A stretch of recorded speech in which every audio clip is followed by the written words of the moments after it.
اگر پہلے والے لوگوں نے کچھ یہاں پہ ایسا کچھ کیا ہوتا تو ہمارے آنے کی ضرورت نہیں پڑتی. اور اگر ہم بھی آج نہیں آئے, کسی نہ کسی کو تو سامنے آنا ہی پڑے گا.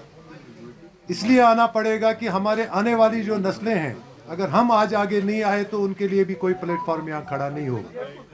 پھر وہی روایتی سیاست یہاں پہ چلتی رہے گی. بار بار آپ منیر صاحب سے یہ پوچھتے ہیں کہ آپ کا بھائی کسی ملیٹنٹ گروپ کا لیڈر رہا ہے, جیل میں ہے, تو میں آپ سے پوچھنا چاہتا ہوں کہ جو پورا خاندان ملیٹنٹ گروپوں کا لیڈر بن چکا تھا, لیڈر بنے تھے, ان سے یہ سوال کیوں نہیں ہے؟ آپ عبدالغنی لون صاحب, سجاد غنی لون صاحب, اس کا بلال احمد لون صاحب سے یہ سوال کیوں نہیں ہے؟ پھر تو خود اس نے کوئی ایسی کارروائی کی نہیں, کبھی بھی یہ اس معاملے میں الجھے نہیں ہے. لیکن جنہوں نے باضابطہ طور پر البدر کے نام سے یہاں تنظیمیں چلائی, ہزاروں لوگوں کا قتل عام بھی کروایا, ان سے سوال کیوں نہیں؟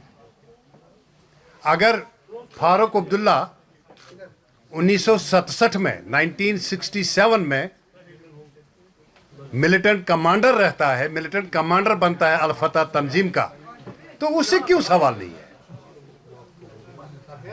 کیا اس کا گناہ یہ ہے کہ وہ اس فیملی میں پیدا ہوا ہے جہاں ان کے بھائی صاحب نے جنم لیا ہے؟ جنہوں نے گناہ کیے ان سے یہ سوال پوچھو, اور یہ پارٹی ان سے سوال ضرور پوچھے گی اور حساب بھی لے. اگر پہلے والے لوگوں نے کچھ یہاں پہ ایسا کچھ کیا ہوتا تو ہمارے آنے کی ضرورت نہیں پڑتی. اور اگر ہم بھی آج نہیں آئے, کسی نہ کسی کو تو سامنے آنا ہی پڑے گا. اس لیے آنا پڑے گا کہ ہمارے آنے والی جو نسلیں ہیں, اگر ہم آج آگے نہیں آئے تو ان کے لیے بھی کوئی پلیٹ فارم یہاں کھڑا نہیں ہوگا. پھر وہی روایتی سیاست یہاں پہ چلتی رہے گی. بار بار آپ منیر صاحب سے یہ پوچھتے ہیں کہ آپ کا بھائی کسی ملیٹنٹ گروپ کا لیڈر رہا ہے, جیل میں ہے, تو میں آپ سے پوچھنا چاہتا ہوں کہ جو پورا خاندان ملیٹنٹ گروپوں کا لیڈر بن چکا تھا, لیڈر بنے تھے, ان سے یہ سوال کیوں نہیں ہے؟ آپ عبدالغنی لون صاحب, سجاد غنی لون صاحب, اس کا بلال احمد لون صاحب سے یہ سوال کیوں نہیں ہے؟ پھر تو خود اس نے کوئی ایسی کارروائی کی نہیں, کبھی بھی یہ اس معاملے میں الجھے نہیں ہے. لیکن جنہوں نے باضابطہ طور پر البدر کے نام سے یہاں تنظیمیں چلائی, ہزاروں لوگوں کا قتل عام بھی کروایا, ان سے سوال کیوں نہیں؟ اگر فاروق عبداللہ 1967 میں 1967 میں ملیٹنٹ کمانڈر رہتا ہے, ملیٹنٹ کمانڈر بنتا ہے الفتح تنظیم کا, تو اس سے کیوں سوال نہیں ہے؟ کیا اس کا گناہ یہ ہے کہ وہ اس فیملی میں پیدا ہوا ہے جہاں ان کے بھائی صاحب نے جنم لیا ہے؟ جنہوں نے گناہ کیے ان سے یہ سوال پوچھو, اور یہ پارٹی ان سے سوال ضرور پوچھے گی اور حساب بھی لے. اگر پہلے والے لوگوں نے کچھ یہاں پہ ایسا کچھ کیا ہوتا تو ہمارے آنے کی ضرورت نہیں پڑتی. اور اگر ہم بھی آج نہیں آئے, کسی نہ کسی کو تو سامنے آنا ہی پڑے گا. اس لیے آنا پڑے گا کہ ہمارے آنے والی جو نسلیں ہیں, اگر ہم آج آگے نہیں آئے تو ان کے لیے بھی کوئی پلیٹ فارم یہاں کھڑا نہیں ہوگا.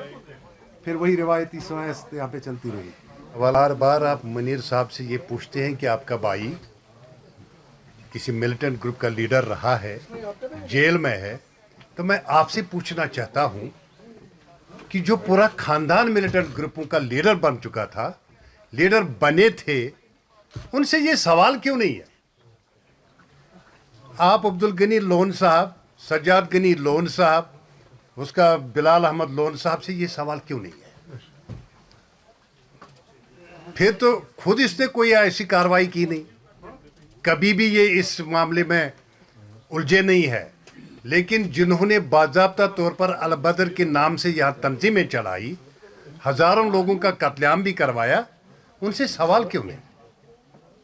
اگر فاروق عبداللہ 1967 میں 1967 میں ملیٹنٹ کمانڈر رہتا ہے, ملیٹنٹ کمانڈر بنتا ہے الفتح تنظیم کا, تو اس سے کیوں سوال نہیں ہے؟ کیا اس کا گناہ یہ ہے کہ وہ اس فیملی میں پیدا ہوا ہے جہاں ان کے بھائی صاحب نے جنم لیا ہے؟ جنہوں نے گناہ کیے ان سے یہ سوال پوچھو، اور یہ پارٹی ان سے سوال ضرور پوچھے گی اور حساب بھی لے گی.